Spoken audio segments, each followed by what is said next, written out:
Hello ladies and gentlemen, welcome back to the Robin's Nest. I want to start this video out with giving a shout out to Evan Evans. If you don't know who that is, he is the son of off-road legend Walker Evans. Walker raced off-road trucks. He was one of the catalysts to get the NASCAR Craftsman Truck Series started. But Evan, he raced as well. Evan was in, I think, a motorcycle accident a long time ago. Left him paralyzed, I believe, from his waist down. He had control of his arms, so he raced with hand controls. And when I was a kid, when Speed Vision was around, and then later, it became Speed Channel, and then it became Fox Sports 1, and we lost a lot of the motorsports coverage that we had there for a little while. Anyways, I would come home from school, man, and I would sit down and I'd watch Speed Vision. I would just turn it on, have it going in the background while I was doing my homework or what have you. No, my grades weren't very good, just in case you're wondering. Probably because I was distracted just a little bit, but that's okay. Anyways, he raced in the Core Off-Road Series at that period of time. It's just like the late 90s, early 2000s. And, man, I was a huge fan. To be able, it's kind of like what Robert Wickens is doing now. To be successful, to even, let alone being able to compete, using hand controls, be on the same level as everybody else, there's no way that's an easy thing to do. There's no way. And so it always blew me away that he was able to do that and win races. And his truck was always yellow and white. It's a good combination. It's a really good combination. And so anyways, it's a name that you don't hear mentioned very much nowadays for whatever reason. Walker passed away a couple weeks ago. But Evans just not mentioned much. At least I don't see his name mentioned much. And it should be, because the dude, in my mind, is a legend. I would put him on the same level as, like, Johnny Greaves. Guys like that. Carl Rennezinner. I think that's how you pronounce it. That's how I've always said it. Carl has always driven the Lucas truck. You'll know it. Anyways, those guys are legends, and I'd put Evan on the same footing as them. I mean, he was just that good. And he may not have the amount of wins that they do, but that's irrelevant in my book. If you enjoy listening to me ramble about motorsports, cars, what have you, make sure to like, subscribe, leave a comment, turn on notifications. If you're interested in diecast cars, t-shirts, hats, auto parts, anything like that, check out our eBay. The link is in the description. Follow me on Facebook and X for more motorsports content. I post on both of those pretty much all day, every day. X a little bit more than Facebook, but still, there's plenty of content out there on a daily basis. So check that out. Links for all that stuff is in the description. As I said, without further ado, let's get into the rest of the video.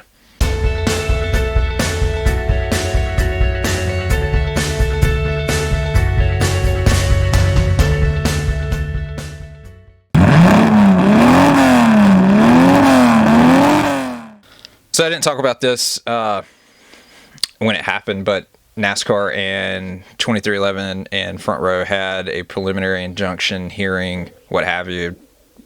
I don't really know what all you call it. I guess it was a hearing, because they didn't really rule on anything. I think they kicked the can down the road to like next week, if I'm not mistaken. But what came out in that was some of the discovery portion of the case up to this point, and that would be text messages between NASCAR brass, and then separate text messages between Michael Jordan and some of the officials at 2311. And basically what it all boils down to is NASCAR is run basically like people in my camp, in our camp, this camp. It's not my camp. It's just there's a lot of people that have the same opinion of modern NASCAR. I'm one of those people. Okay. What we've been saying is pretty, it's evidently true. And that is that NASCAR doesn't care about anything but turning a profit.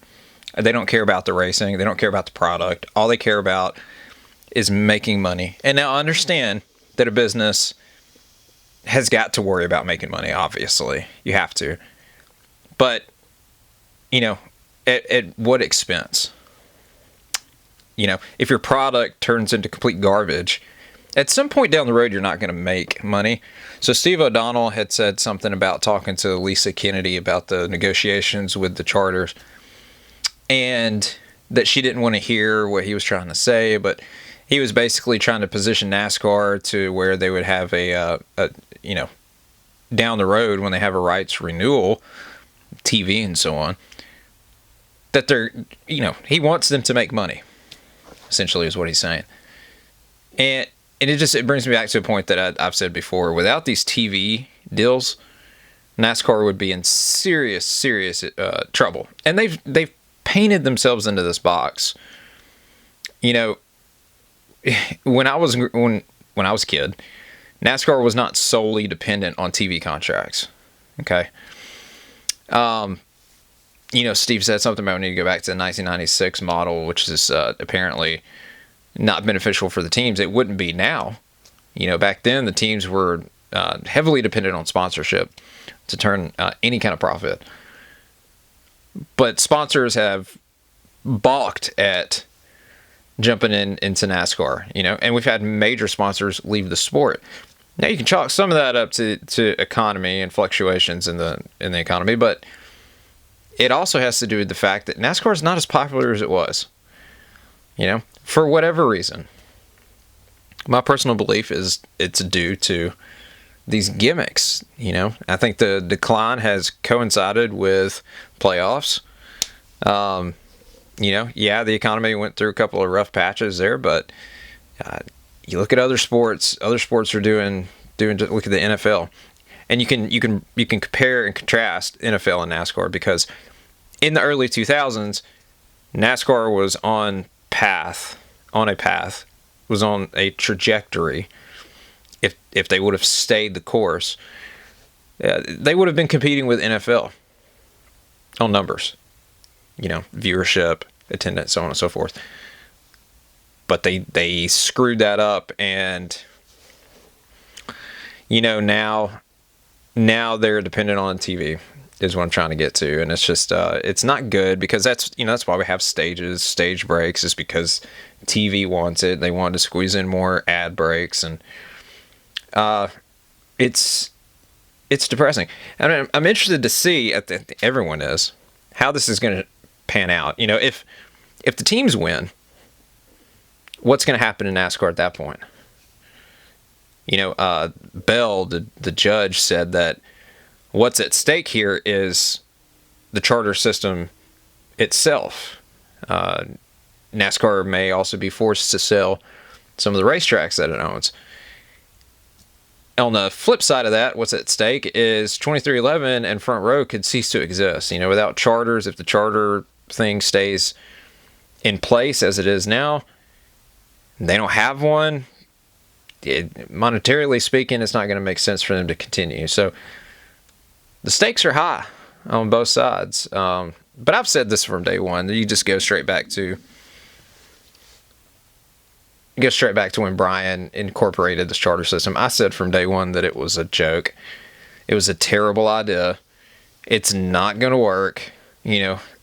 As with everything else that they've tried to implement that came from ball sports, NASCAR is not a ball sport. Okay? I think even prior to this lawsuit, I think it's gotten out of control with the value of the charters. Teams wanting to come in, but then like the price of a charter is astronomical, so it's like it doesn't make sense. Look at Dale Jr., for example. Been wanting to come into Cup for a while now, but hasn't, because the charter price is just it's unattainable. I mean, you can do it, but does it make sense? No, it doesn't, because it's so unbelievably stupid. So I wish we had a fast forward button, because I want to see what's going to happen. I really hope that Denny and MJ and Bob don't settle with NASCAR, man. See this thing all the way through. If the teams win, is there going to be a fracture? Is there going to be something similar to IndyCar and kart back in the day? I don't know. That's a possibility, but it could go either way. Because if NASCAR wins, they can't continue down the path that they've been going. It cannot continue to be managed the way that it has been. Because if that happens, then the teams at some point down the line are going to get fed up with it, and it's not going to be good. It's like I said, it's going to fracture.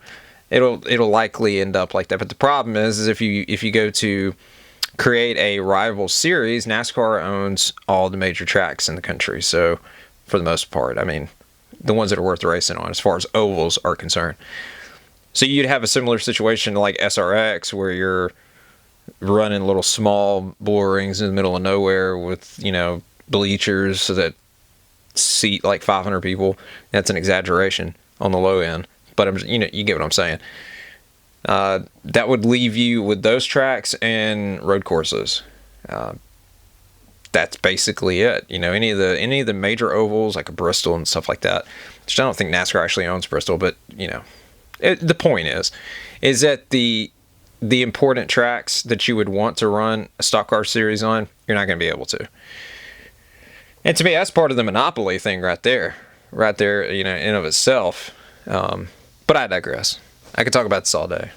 I just, I'm pulling for 2311 and front row, particularly front row. I hope it works out. Bob has busted. All these guys have. Okay, Denny, MJ, Bob.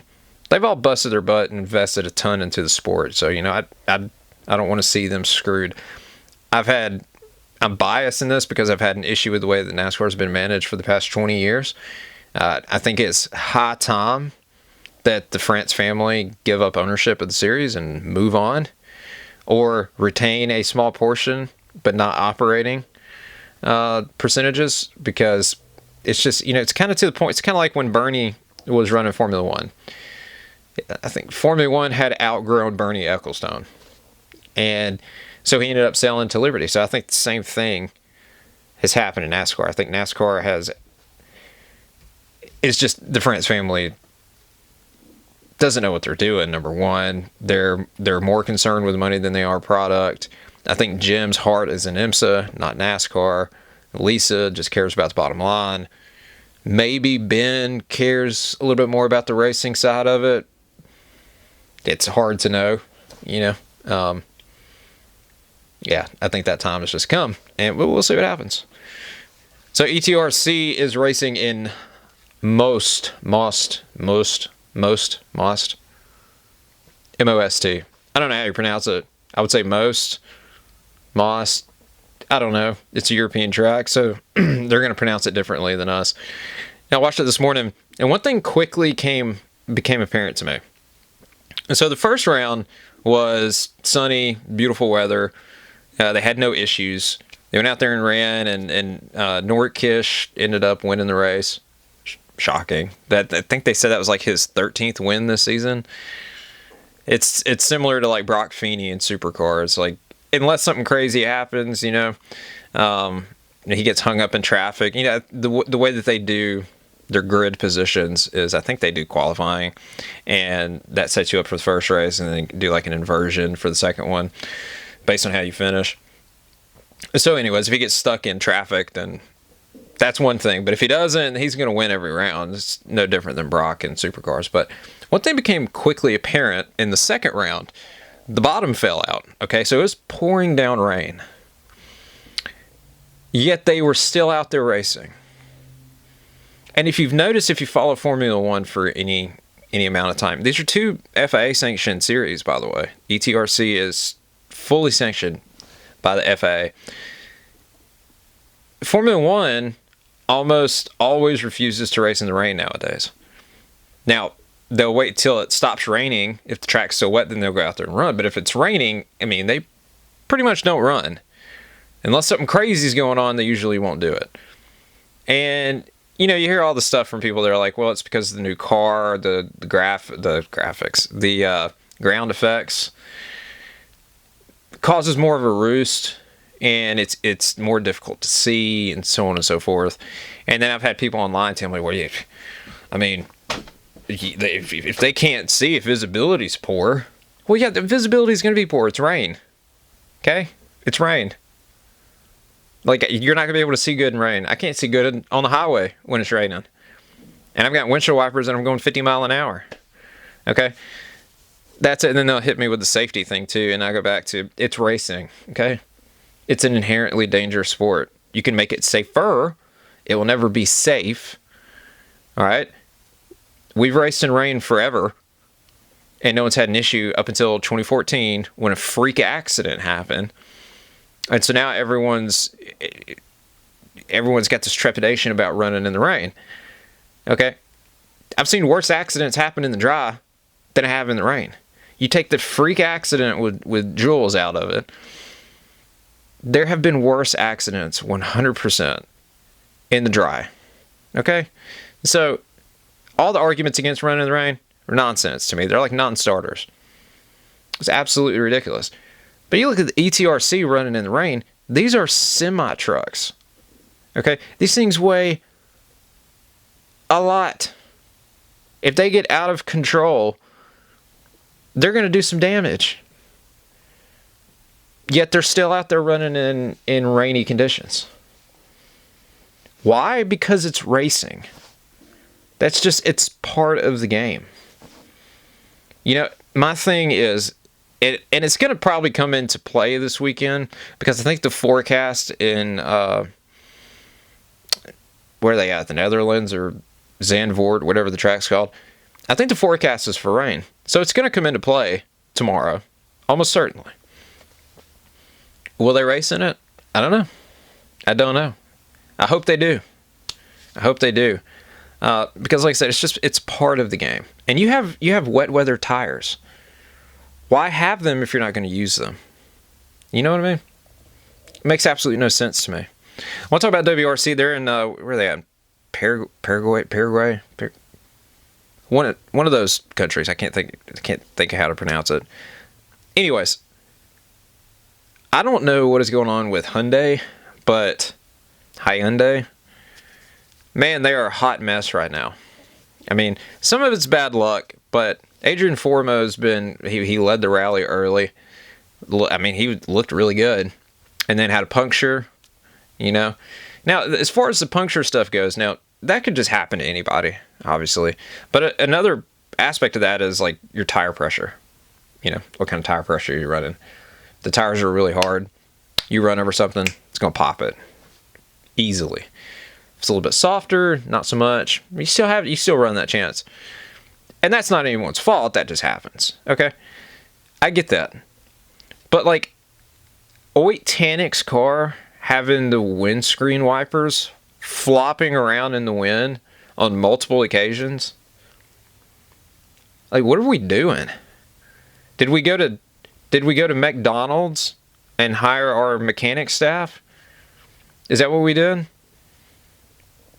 I mean, obviously, I'm not trying to be ugly and I'm not trying to be rude and say anything bad about anybody, but it's nonsense, man. And you see stuff like this happening not every so often, pretty regular with Hyundai. They just keep self-imploding for whatever reason. The reason why Toyota is smoking everybody is not that their car is any faster than the Hyundai. It's just the fact that the Hyundai team is just imploding. I don't really know how else to put it.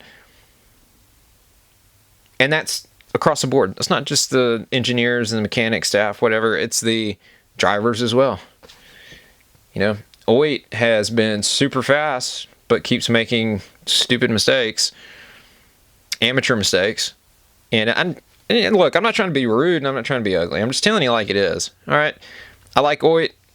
Seems like a cool dude. But, you know, and when you're on the ragged edge, mistakes are going to happen. It's part of it. I understand that.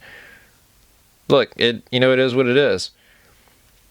But they keep happening. That's the thing. They keep happening over and over again. And you gotta rein it in if that's gonna be the case. You know, I just don't want it to end up being a deal like Espec Lappi, where he was really fast in the Hyundai, but he kept tearing it up. Or Andreas Mikkelsen, same thing. Was really fast and he kept tearing it up. They're both gone now. Like, neither one of them were with the team. So I don't want to see that happen with Oit. You know, will it happen? I mean, like I said, it's happened before, and I don't know. I guess my main concern is the fact that, or my main gripe is the fact that Toyota keeps winning everything.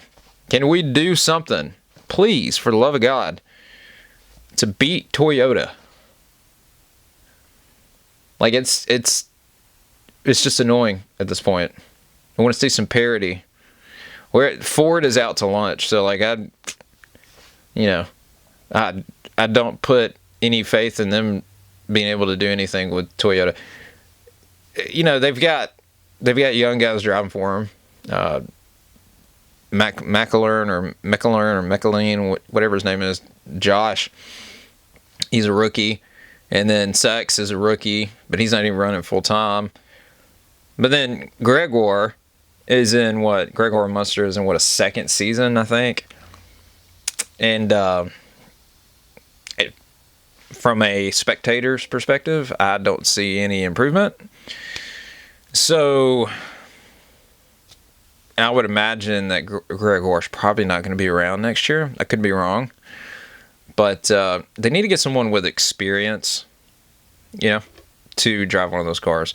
You see what Seb did, what was it, 2017, I guess it was, or somewhere in that ballpark, where he went to M Sport and they won the championship together. So, and I know it's an outlier because it's Ogier and he can win in a shoebox, but nevertheless, I think they need someone with. I mean, they brought Loeb out of retirement a couple of times, and he, ran up front. So the cars have speed. The team has speed, and they know how to set up a car. They just need someone behind the wheel. Excuse me, someone behind the wheel. They can get it done, and I just don't see that happening right now. Like I said, I'm not trying to be hateful on anybody. I'm not trying to cut anybody down. It's just the way I see it. But we'll see what happens. But we'll see what happens. Having a hard time getting it out today. So anyways, if you enjoy listening to me ramble about motorsports, cars, or anything else, make sure to like, subscribe, leave a comment, turn on notifications. If you're interested in diecast cars, t-shirts, hats, auto parts, anything like that, check out our eBay. The link is in the description. Follow me on Facebook and X for more motorsports content. Post stuff all day, every day on both of those. Those links are also in the description. Thanks for watching. Till next time. Well, next time will be tomorrow, so keep an eye out for that. We are going to Sunny South this evening. Sunny South Raceway, Speedway. I don't remember. It's one of the two. It's Speedway or Raceway. Anyways, it's here in Mobile. We went out there before, and I had posted about there's a kid that races in Bandoleros out there. His name's Mason Massey. And I was really confused when I saw that, by the way, because of Mason Massey, who races in NASCAR. I was like, why would Mason drop down from NASCAR into Bandoleros? And I found out it's not the same Mason Massey. Just randomly, there's two Mason Masseys out there that are race car drivers. Who would have thunk? But we're going to do some filming while we're out there tonight, take some photos, and get all that included in our video tomorrow. So keep an eye out. Anyways, the truck race, actually, too, before I go, totally forgot about this. The truck race is on right now. First round of the playoffs. And I haven't watched it, but I saw on X, because I refuse to watch anything in the playoffs because I hate playoffs in principle. So I refuse to support it. I'm just going to tell you like it is. I refuse to. But I saw that Chandler Smith had a flat and knocked the wall down, and he's a playoff driver. So it's just, this is part of what I hate about the playoffs. Is you have something totally out of your control. You had a flat tire, hit the wall, and now you're in a hole that you got to dig out of, in order to win the championship. It's nonsense. I can't stand it. But anyways, I don't want to get on that soapbox. Like I said, if you enjoy listening to me, make sure to like, subscribe, and then tell your friends. Share this video. Shout it from the rooftops.